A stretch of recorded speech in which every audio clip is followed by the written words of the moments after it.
इस कार्यक्रम के पुण्यार्जक हैं माता पिता श्रीमान रूपचंद जी जैन, श्रीमती कमला जैन, दिनेश जैन, रेखा जैन, दिवेश जैन, दिशा जैन, गंगवाल परिवार, प्रवासी मुंबई, निवासी ब्यावर।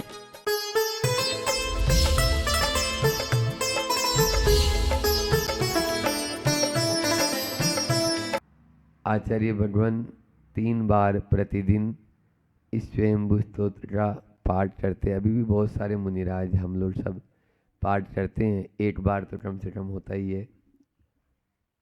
अरनाथ भगवान की स्तुति करते हुए आचार्य समंतभद्र स्वामी कह रहे हैं, अल्प गुणों को बड़ा चढ़ाकर कहना स्तुति है। प्रभु आपके तो अनंत गुण हैं, उन अनंत गुणों को हम कैसे स्तुति कर सकते हैं? बोल ही नहीं सकते। बृहस्पति भी आपके गुणों को गाने में सक्षम नहीं है, तो फिर हमारी मजाल क्या? फिर भक्ति वसात फिर भी हम आपके गुणों का कीर्तन, स्मरण आदि कर रहे हैं। अरनाथ भगवान की स्तुति करते हुए समंतभद्र स्वामी ने शॉर्ट एंड स्वीट में बात बताई कि स्तुति कौन कर सकता है? जो झुटना जानता है। जो झुटता है वो स्तुति कर सकता है। उधर से घूम के जो झुटना जानता है वो स्तुति करता है। और हमने ये भी बताया था कि मानी होता है वो ज्ञानी नहीं होता, और जो ज्ञानी होता है वो मानी नहीं होता है। समंतभद्र स्वामी बालकवत स्तुति कर रहे हैं और उन्होंने बिल्कुल ही सरल शब्दों में आचार्य भगवान ने बताया कि गुण स्तोत्रम सदुल्लंघे तद्भो कथा स्तुति। पेज नंबर आप लोग निकाल लें अपनी अपनी पुस्तक में, 130 नंबर पेज पर। गुण स्तोत्रम सदुल्लंघे तद्भुत कथा स्तुति आन्य ताते गुणावत्तुम सत्यास्त्वयि साकतम। यानी अल्प गुणों को बड़ा चढ़ाकर, जैसे थोड़ा सा दान दे देते हैं तो अपन क्या बोलते हैं? ये तो बहुत बड़े दानवीर सेठ हैं, भामाशाह है। थोड़ा सा कोई ज्ञान प्राप्त कर ले तो अरे इनसे बढ़कर कोई ज्ञानी है ही नहीं। थोड़ा सा ध्यान कर लें तो ध्यान ही है ही नहीं। इस प्रकार से उनको अधिक बड़ा चढ़ाकर कहना स्तुति है। और आपके तो अनंत गुण हैं, उन अनंत गुणों को हम कहने में सक्षम नहीं है। आचार्य भगवान ने इसका पद्यानुवाद जो लिया वो उस दिन रह गया था, आप लोग उसका पद्यानुवाद देखें हमारे साथ में। किसी पुरुष के अल्प गुणों को बड़ा चढ़ा कर यश गाना, जग में बुद्ध जन कवि जन कहते स्तुति का वह सब बाना। पूज्य बने हो ईश बने हो अगणित गुण के धाम बने, ऐसी स्थिति में आप कहो फिर कैसे स्तुति का काम बने? कैसे स्तुति बनेगी? यह काम। पूज्य आप बने हो, ईश बने हो, अगणित आपके गुण हैं, उनको हम कैसे गा सकते हैं? थोड़ी चीज को बड़ा चढ़ाकर कहना तो स्तुति है भगवान, आपके गुणों का कोई पार नहीं, इसलिए आपकी स्तुति हम नहीं कर पा रहे। लेकिन फिर भी जब भी सूरज की आरती उतारनी होती है, आप लोग क्या करते हो? बोलो मनावर वाले। अब दूसरा सूरज कहाँ से लाएं? दीपक से ही उतारेंगे ना, तो बस दीपक से उतारते हैं अपन आरती, क्योंकि उसी से उतार सकते हैं। चलिए दूसरा इसका था, वही बात यहाँ पर आचार्य भगवान कह रहे हैं, तथापि ते मुनिन्द्रस्य यतो नामापि कीर्तितम पुनः तो पुण्य कीर्ते स्नस ततो बुरियाम किंचन। वो कह रहे हैं आपके गुणों को गाना अशक्य है, लेकिन आपके नाम स्मरण मात्र से ही जब पापों का क्षय हो जाता है, फिर हम आपके गुणों को क्यों नहीं गाएं? कोई आपका नाम को याद करता है तो भी उसके पापों का क्षय हो जाता है। अपन वहाँ भी उसमें भी पढ़ते हैं न कि तव नाम स्मरणम, आपका नाम स्मरण भी हमें मतलब नमोकार मंत्र का स्मरण मात्र भी अनेक जन्मों के पापों का क्षय का कारण बनता है।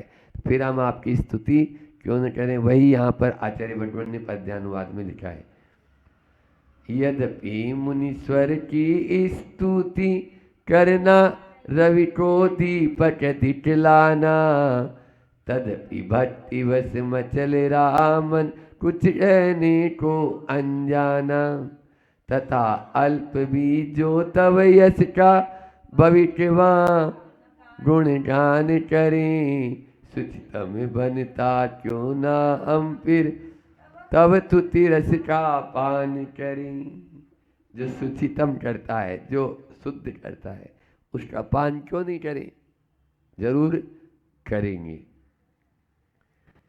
अब यदि आगे कह रहे हैं कि फिर सत्य नहीं है तो चुप तो नहीं बैठेंगे, और वह आचार्य भगवान के पास निष्प्रयता कैसी है, उनकी उस निष्प्रयता का वर्णन यहाँ कुछ एक दो श्लोकों में किया गया है, जिसको अपन लेते हैं। लक्ष्मी, पहले मैं बोलूँगा, आपको उच्चारण करना है ताकि उच्चारण भी आपका शुद्ध हो जाएगा। लक्ष्मी विभव सर्वस्वम मुमुक्षोश्चक्र लांछनम, साम्राज्यम सार्वभौमं ते जर तृण मिवाभवत्। यानी लक्ष्मी विभव सर्वस्वम, लक्ष्मी की विभूति से आप सर्व प्रकार से युक्त थे। चक्र लांछनम, और अरनाथ भगवान भी चक्रवर्ती थे नहीं थे? हाँ, तो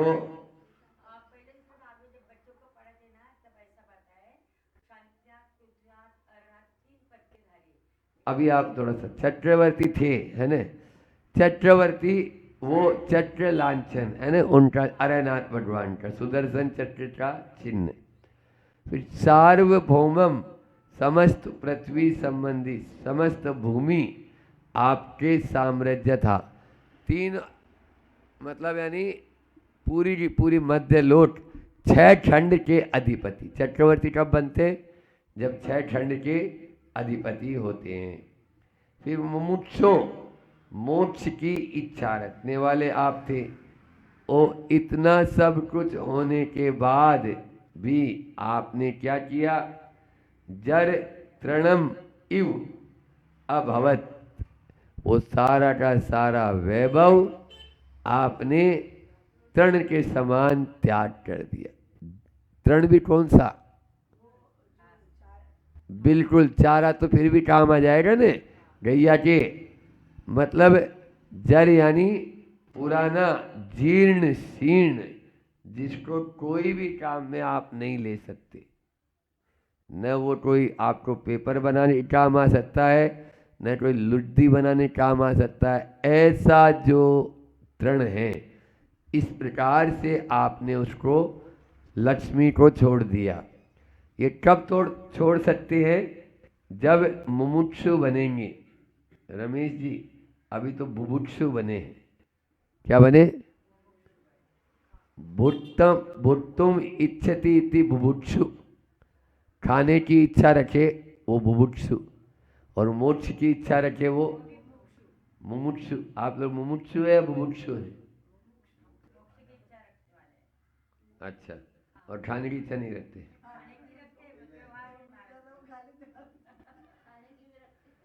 चौदह मणिया निधिया नौ भी चक्की तुम थे, तुम्हें मिली हाथी छोड़े कोटि नारियां कुछ कम लाखो तुम्हें वरी, मुमुक्षुपन की किंतु किरण जो तुम में जगमग जबी जगी, सार्वभौम पदवी भी तुमको जीर्ण तृण सम सभी लगी। वह जीर्ण तृण समान जो मानेगा वही छोड़ सकता है, अन्यथा चिपटने वाला तो फेविकोल की तरह और उसमें गोंद लगाता रहता है। आगे अब आपका रूप कैसा था? वाह, तव रूपस्य सौंदर्यम दृष्ट्वा तृप्ति मना पिवान, दृक्षे शक्र सहस्त्राक्षो बभूव बहु विस्मये। हे प्रभु, आप इतने सुंदर थे, इतने सुंदर थे, कामदेव थे, समझ में आया? और वे कामदेव भी कैसे, उनका रूप देखकर हर व्यक्ति लट्टू हो जाता। तव रूप से, आपका रूप की सौंदर्य सुंदरता को दृष्टवा देखकर, तृप्तिम संतोष को, अनापिवान प्राप्त कर न होने वाला, दृक्ष दो नेत्रों का धारक शक्र है, इंद्र भी बहु विस्मय आश्चर्यकारी होकर, सहस्त्राक्ष 1000 नेत्रों का धारक बबूव होता था। आप लोगों ने अभी भामदेवी में भी पंच कल्याण में देखा क्या? वो जब बालक को लेकर आती है सची इंद्राणी, और फिर वो घुटने टेक देता है कि अब तो दे दो मुझे, अभी वो छिपाती रहती है, कभी उसको इधर कर देती है, कभी उधर कर देती है, तो फिर बोले अब तुम मेरा पूरा स्वर्ग का राजपाट ले लो, लेकिन मुझे बालक के दर्शन तो करा दो। और जब बालक के दर्शन करता है तब उस नृत्य को बोलते हैं तांडव नृत्य। 1008 नेत्र बनाकर वह उन बालक को निहारता रहता है। निहार विज्ञा होती है, अरे इनकी तो जो इंद्र लोग होते हैं उनकी विज्ञा होती है, उसी विज्ञा के आधार पर वह वो अनेक आँखें बनाकर उनको देखने पर भी वह तृप्त नहीं हो पाता है। इसी को गुरु जी ने लिखा, सविनय द्वय नयनों से तव मुख छवि को जब अनिमीष लखा, किंतु तृप्त वह हुआ नहीं पर लट लट कर अमरीश थका। अमरीश यानी इंद्र। सहस्त्र लोचन खोल लिए फिर निजी रिद्धि से काम लिया, चकित हुआ तब अंग अंग का प्रभु दर्शन अभिराम किया। बिना पलट झपकाए वह केवल उनके दर्शन को देखता रहता है, लालायित होता है। ऐसा वह सौधर्म इंद्र उनके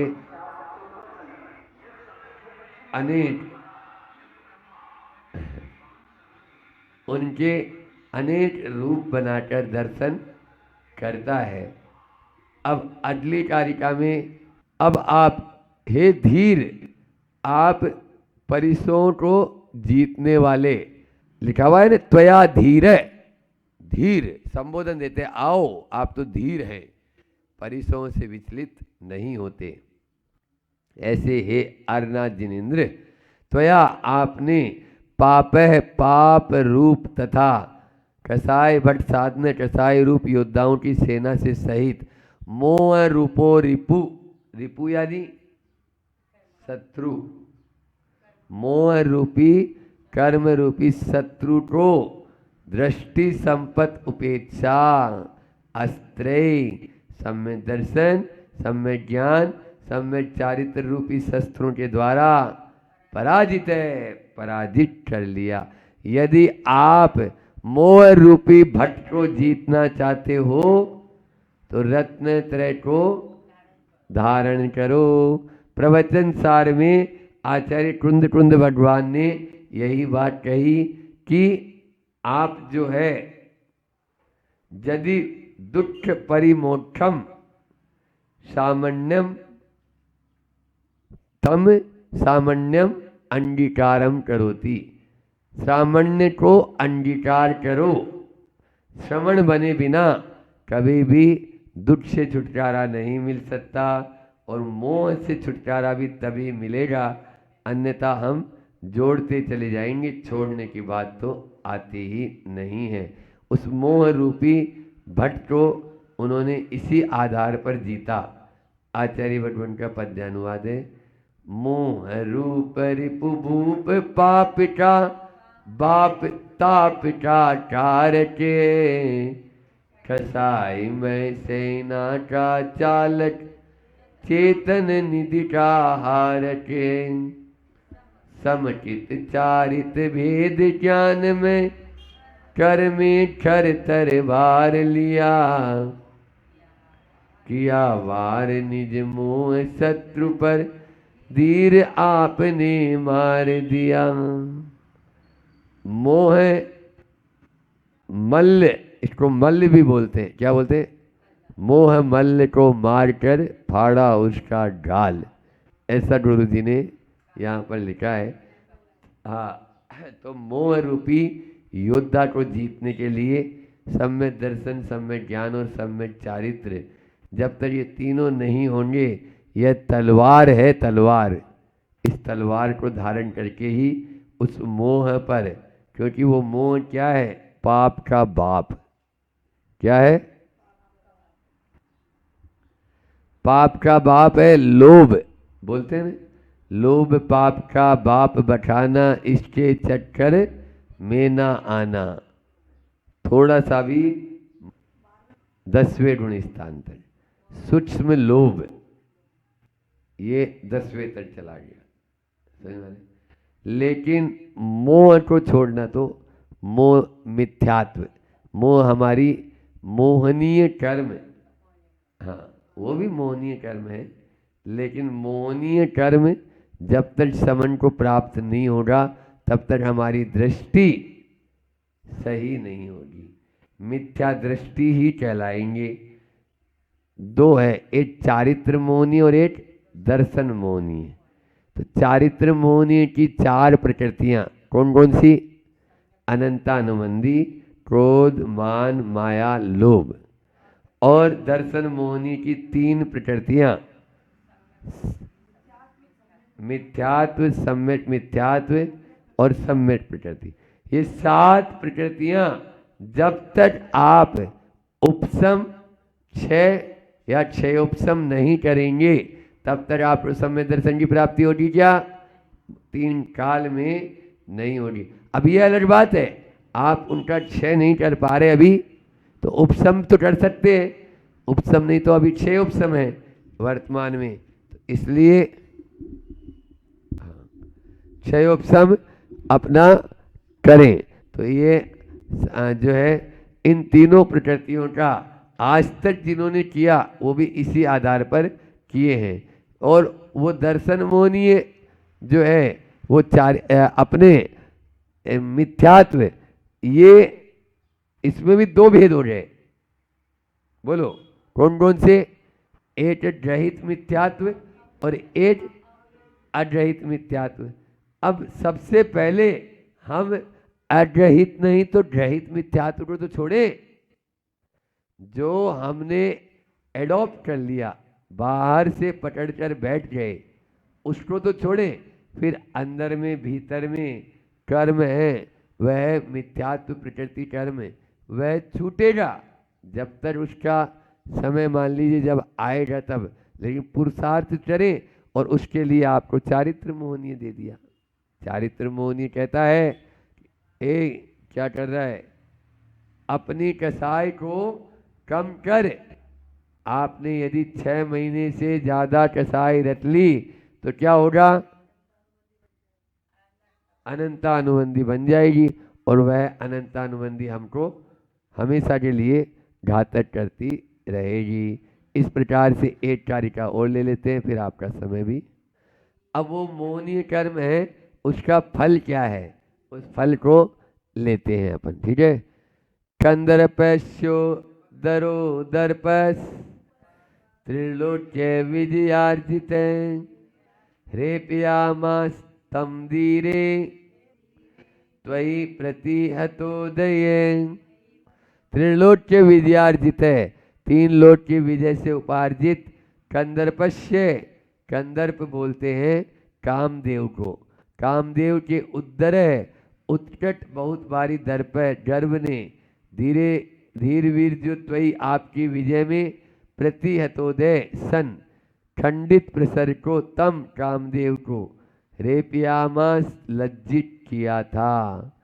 आपने उस मोह पर विजय प्राप्त कर ली तो आपको कोई भी आपको देखता तो वह वीतरागता आपके अंदर झलकती। आपका शरीर इतना आकर्षित कि हर कोई आपकी तरफ दौड़ा चला आता, खींचा चला आता, लेकिन वो राग से नहीं वैराग से भर जाता। कोई भी सुंदर व्यक्ति होता है तो हम क्या करते हैं, बोलो, हम उसके प्रति आकर्षित हो जाते हैं। आकर्षित तो हो जाते हैं लेकिन राग से भरकर। लेकिन गुरु जी का शरीर जो था वो सुंदर था और सब लोग आकर्षित होते, उनको देखते रहते। लेकिन देखने के बाद में भी जो वीतरागता उनके द्वारा झलकती। क्यों झलकती? क्योंकि उन्होंने स्वयं ने उसको आचरण में लेकर आए। सम्यक दर्शन, सम्यक ज्ञान, सम्यक चारित्र का उपदेश नहीं दिया उन्होंने आचरण में डाला। और बोला भी नहीं कि तू घर छोड़ दे, तू आजा तुम्हें ब्रह्मचर्य व्रत दे देंगे, आजा तुम्हें छुल्लक दीक्षा दे देंगे। वहाँ तो ब्रह्मचर्य व्रत के लिए तो चप्पल घिसनी पड़ती, हाँ, जल्दी से मिलता ही नहीं। हाँ, एंट्री के लिए तो ब्रह्मचर्य व्रत तो बहुत दूर की बात है। कभी भी वो कोई मुनि महाराज जी थे या कोई थे, उन्होंने बोला कि हम जो है उनको छोड़कर जा रहे थे तो महाराज ने कहा कि नहीं आपको हम ही दीक्षा दे देते हैं और ऐसा। हाँ, तो ऐसा गुरु जी कभी बोल ही नहीं सकते। कोई जा रहा है तो जाओ, हाँ, वो कभी रोकने वाले किसी को भी नहीं। उनके पास तो वैसी ही लाइन लगी है और लाइन लगी हुई भी सब रह गई, सबके मन की बातें मन में ही रह गई। वो किसी को भी कुछ नहीं कहे कि तुम आओ, तुम जाओ, तुम कुछ करो। हाँ, आप अपनी परीक्षा देते रहो। जिस दिन आपका पुण्य जागृत हो जाएगा और गुरुदेव को समझ में आ जाएगा कि नहीं अब ये परिपक्व है, योग्य है, बस उसी दिन उनकी कृपा आपके ऊपर बरस जाए और बरस गई। हम सब पर भी ऐसे ही उनकी कृपा बरसी है। 3 लोक को अपने बल पर जीत विजेता बना हुआ, काम समझियो लोक इसमें व्यर्थ गर्व से तना हुआ। धीर वीर जिन किंतु आप पर प्रभाव उसका नहीं पड़ा, लज्जित होकर शिशु सा आकर तब चरणों में तभी पड़ा। वह जैसे बालक होता है ना, जब उसकी ओर देखो ही नहीं, गुरु जी का यही रहता था कि कितना भी वो गिड़गिड़ाता रहे उसकी तरफ देखेंगे भी नहीं। और जब वो रोता रहेगा धीरे से अपनी आँख को यूँ करके देख लेंगे, जब तक उसको मालूम नहीं चलेगा गुरु जी ने मुझे देखा। बोले सच में रो रहा है या झूठ मूठ रो रहा है। हाँ, जैसे ही ऐसे ही वह बालक आपके चरणों में पड़ गया कि अब मैं और कहीं नहीं, आपके ही चरणों में रहूँगा, आपकी ही सेवा अर्चना करूँगा। जो कामदेव सबको बेहोश कर देता है वही कामदेव आपके चरणों में आकर कहता है कि नहीं अब मुझे और कुछ भी नहीं। आपके लज्जित होकर आपके चरणों में बैठा रहा। इतना ही रखते हैं, अभी आप लोगों को उधर भी जाना है। यह है अरनाथ भगवान की स्तुति, बहुत ही सुंदर स्तुति। एक एक श्लोक के माध्यम से आचार्य भगवान ने आज यही बताया कि कि यदि आप अपने भीतर के राम को प्राप्त करना चाहते हो तो काम को तो विजय प्राप्त करना होगा, और उस काम पर विजय प्राप्त करने का सीधा सीधा है मोह। मोह छूटेगा तभी हम उस काम पर विजय प्राप्त करने में सफल हो पाएंगे। सफल हो इसी भावना के साथ। अहिंसा परमो धर्म की आचार्य गुरु विद्या सागर धीमा मुनिराज। सबसे पहले तो इस मोक्ष, इस पंच कल्याणक को सानंद संपन्न करने में मात्र कोई एक व्यक्तित्व नहीं होता है या कोई 2-4 लोग नहीं होते हैं। पूरी समाज और समाज के साथ साथ और भी अन्य अन्य सभी लोग जिनका सहयोग होता है वही, और सभी के सहयोग से ही इतना महान कार्य होता है। आचार्य भगवान हमेशा एक उदाहरण देते हैं पंच कल्याणक के, मोक्ष कल्याणक के दिन। वो कहते हैं कि जिस प्रकार जन्माभिषेक के समय सौधर्म इंद्र दिखता है, लेकिन वो जो कलश है वो कौन लेके आते हैं? बोले वहाँ से लेके वहाँ तक एक कतार होती है, उस कतार के साथ ही जो है प्रत्येक व्यक्ति का सहयोग होता है, तब जाके वो कलश वहाँ पहुँच पाता है। तो ये जो पंच कल्याणक महामहोत्सव इस छोटे से गांव में हुआ, इस छोटे से लेके बड़े व्यक्ति सब ने सहयोग किया, तब कहीं जाकर इतना महामहोत्सव तो सानंद संपन्न हुआ है। और मैं सबसे पहले तो उन लोगों के लिए आशीर्वाद यहीं से भेज रहा हूँ जो आप लोगों के लिए भोजन व्यवस्था में लगे रहे। मंच, माला, माइक सबसे दूर होकर वो आपके लिए आ रहे हैं और आपके तैयारी में लगे रहे हैं। उनके लिए सबसे पहले और सबसे ज़्यादा आशीर्वाद के वो पात्र हैं। वो वहीं बैठे हैं और आपका इंतज़ार कर रहे हैं, पूरी तैयारी कर रहे हैं। और आचार्य भगवान एक और उदाहरण देते हैं कि जिस प्रकार मकान की नींव होती है, मकान की नींव होती है तो मकान की नींव ऐसे ही नहीं खड़ी होती है, नीचे बहुत बड़े बड़े पत्थर होते हैं। लेकिन वो बड़े बड़े पत्थर भी जब हिलते हैं तो बताते हैं छोटी छोटी चीप से उनको सहारा दिया जाता है। तो ऐसे बहुत सारी छोटी छोटी हमारी युवा वर्ग की टीम थी, शुभम भाई आदि और बहुत सारे युवा लोग थे जो लगे रहे। और यहाँ की समाज की एक अलग चीज़ देखी हमने, 2-3 बार ऑब्जर्व किया हमने। क्या है, हम वहाँ सामयिक के लिए बैठते थे, उत्कृष्ट सामयिक रहती थी तो रात को हॉल में ही बैठते थे। हम रात को हॉल में बैठते थे तो हमने ये देखा कि वहाँ से दृष्टि पड़ जाती थी और वो 1-2 बार सामान लेने भी बहनें आई, लेकिन हम तो मौन में सामयिक में बैठे थे कि महिलाएं और बहनें कैसे प्रवेश कर रही है अंदर, क्योंकि हॉल में जहाँ हम बैठे थे पूरा पीछे सामान।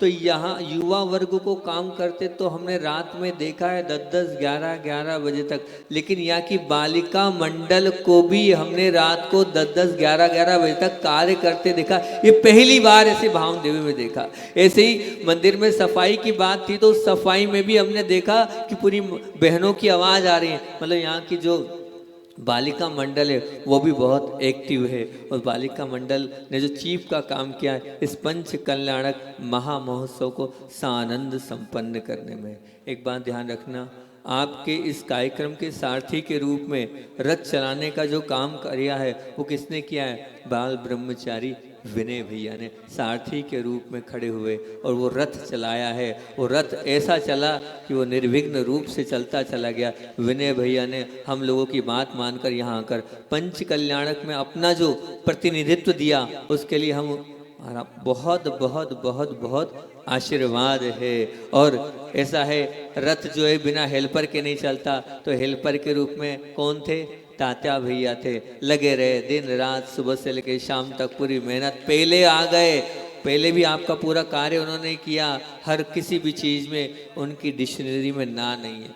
हो जाएगा महाराज, आप तो बोलो क्या करना है, कैसे करना है, हम तैयार हैं। इस प्रकार से तात्या भैया ने जो उस रथ के हेल्प के रूप में, हेल्पर के रूप में सारथी के बाजू में बैठकर पूरा काम किया। लेकिन ध्यान रखना, ये जो रथ है ये रथ ऐसे ही नहीं चलता, उसमें 4-4 पहिए होते हैं। तो रथ के 4 पहियों में सबसे पहले तो हमारे जो राम श्याम बैंड वाले क्या बोलते हैं, चिप्पू भाई, वो थे जो एक रथ का एक पहिए का काम किया और दूसरा पहिए का काम हमारे गायक लोगों ने किया। बहुत अच्छे से आपको नृत्य कराया। और तीसरे पहिए के रूप में नाट्य कलाकार के रूप में आप जिन्हें जानते हैं ऐसे राजेंद्र भाई, उन्होंने कार्य किया। और चौथे पहिए के रूप में जितने हमारे छोटे छोटे पुजारी भाई थे उन लोगों ने आपको द्रव्य सामग्री दी। जब कहीं जाकर वो रथ आज चला हैगा सारथी और सारथी के साथ उन दोनों तीनों चारों मान स्तंभ और कहना चाहिए स्तंभ के रूप में वो जो पहिए थे वो पहिए थे, तो आप यहाँ तक बढ़ पाए, यहाँ तक आ पाए। नहीं तो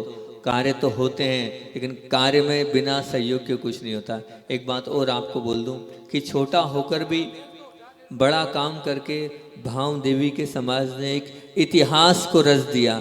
जो काम बड़ी बड़ी समाज नहीं कर सकती है वो काम नन्ही सी छोटी सी समर्पित भक्ति से ओतप्रोत रहने वाली इस समाज ने वो कर दिखाया, जो इतिहास में दोहराने के लिए फिर वे गुरुदेव जैसा गुरु का जो आशीर्वाद प्रत्यक्ष और साक्षात मिला, अब किसी समाज को नहीं मिलने वाला जो इस समाज को प्राप्त हुआ था। मैं तो अपने आप को बहुत पुण्यशाली मानता हूँ कि गुरुदेव के मुख से निकला हुआ वो आशीर्वाद रूपी पंच कल्याणक मुझे करवाने का ये सौभाग्य प्राप्त हुआ। मैं अपने आप को पुण्यशाली मानता हूँ। वो पुण्य मुझे दिया पूज्य निर्यापक श्रवण बड़े महाराज योग सागर जी ने, पूज्य निर्यापक श्रवण समता सागर जी ने, पूज्य निर्यापक श्रवण प्रसाद सागर जी ने, पूज्य निर्यापक श्रवण अभय सागर जी ने, पूज्य निर्यापक श्रवण संभव सागर जी ने, पूज्य मुनिवर पूज्य सागर जी ने, सब लोग एक साथ एक लय में बोल रहे थे, दुर्लभ सागर जी आगे नहीं बढ़ना है, पंच कल्याण करना है, करना है, करना है। हमने कहा जो आपकी आ गया बिल्कुल करेंगे।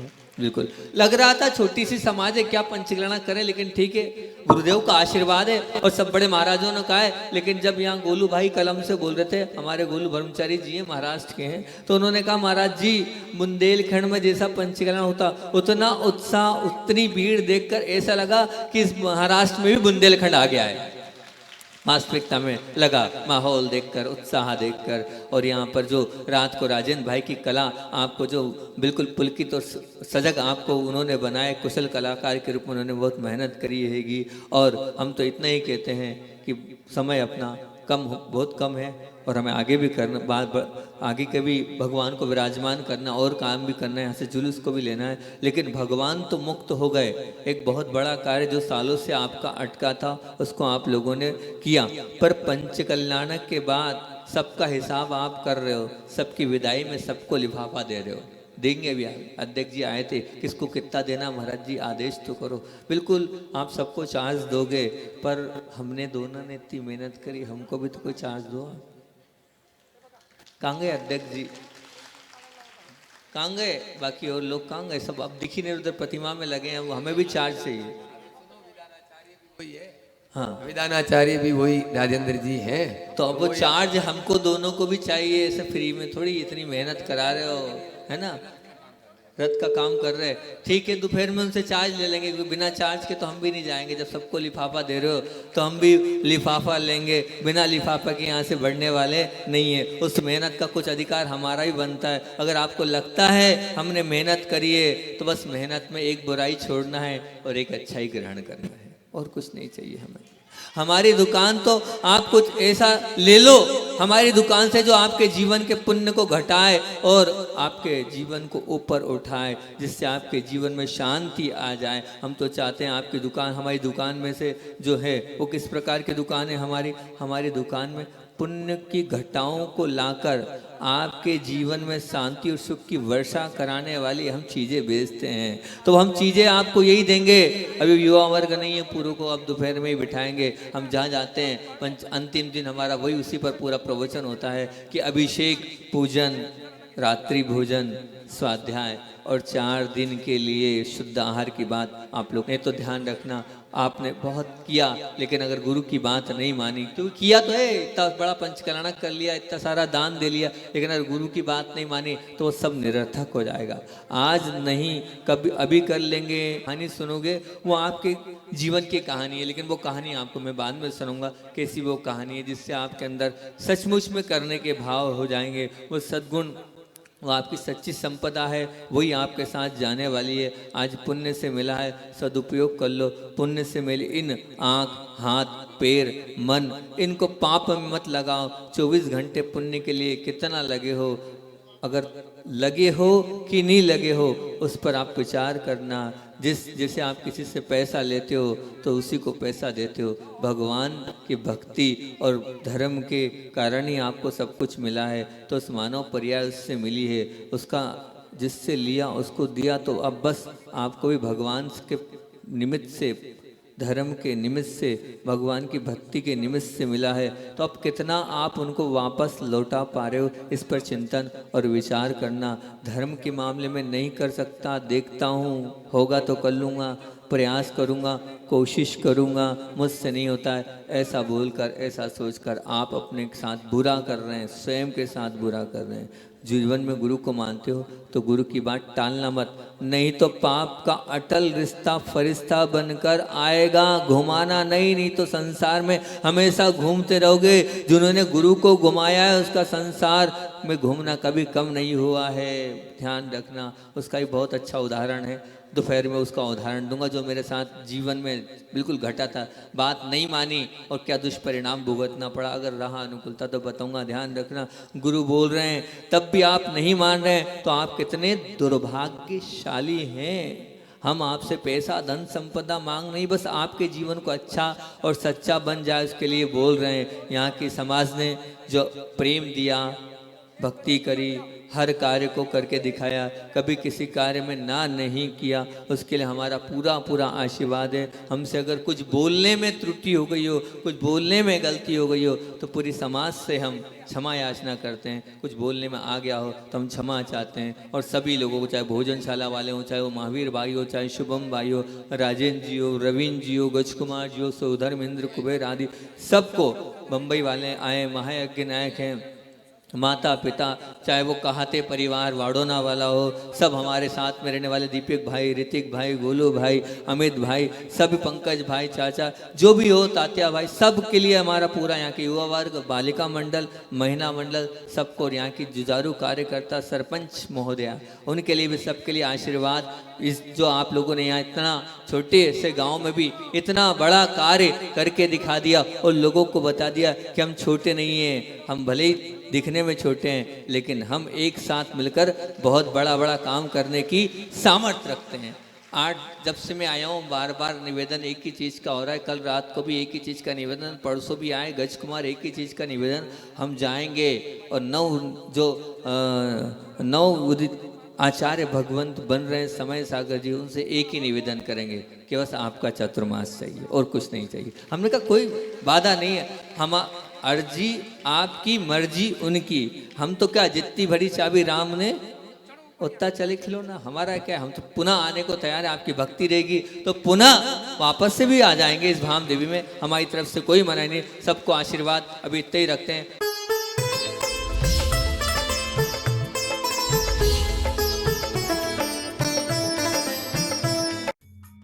इस कार्यक्रम के पुण्यार्चक थे माता पिता श्रीमान रूपचंद जी जैन, श्रीमती कमला जैन, दिनेश जैन, रेखा जैन, दिवेश जैन, दिशा जैन, गंगवाल परिवार। प्रवासी मुंबई निवासी